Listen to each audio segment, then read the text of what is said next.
भाई साहब हौसला रखें। अरे क्या हौसला?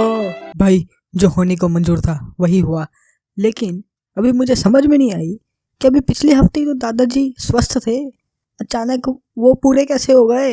अरे होना क्या है बॉबी, परसों की बात है। दादाजी कुर्सी में बैठे अखबार पढ़ रहे थे, बैठे बैठे चुप हो गए।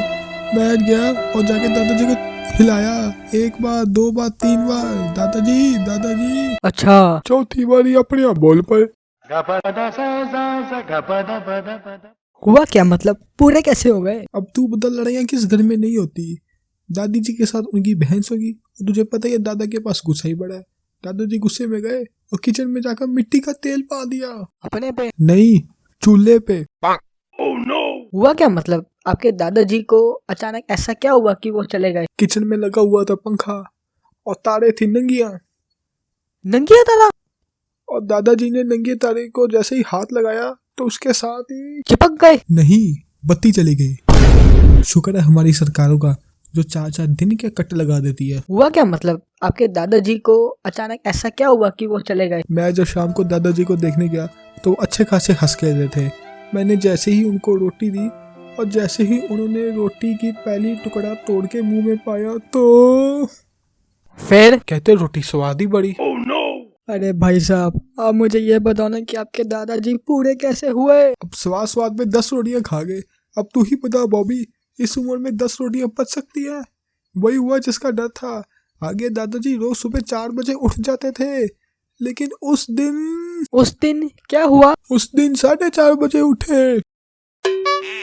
अरे भाई साहब, आप मुझे ये बताओ ना कि आपके दादाजी पूरे कैसे हुए? अभी कुछ दिन पहले दादाजी नहाने गए थे। अब तू ही बता, नीचे पड़ा था साबुन, फिसलने वाला। अब 90 साल का बुजुर्ग साबुन से फिसल जाए तो वो बच सकता है? नहीं बच सकता। लेकिन दादाजी बच गए। ओ भाई साहब, क्या लगे हुए हो? आप मुझे सीधा सीधा क्यों नहीं बताते कि आपके दादाजी को हुआ क्या? अरे मेन बात तो रह ही गई। दादाजी जब नहा के बाहर आए तो उन्हें पड़ गया दिल का दौरा। अरे यही तो मैं पूछ रहा था। हाँ हाँ, आगे बताओ। अब हमें होगी चिंता।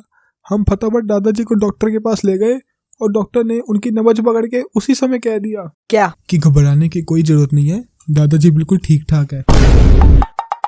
अरे तो आपके दादाजी को हुआ क्या जो आप इतनी देर से यहाँ पर रो रहे हो? अरे मूर्ख, मैं इसलिए नहीं रो रहा कि दादाजी मर गए।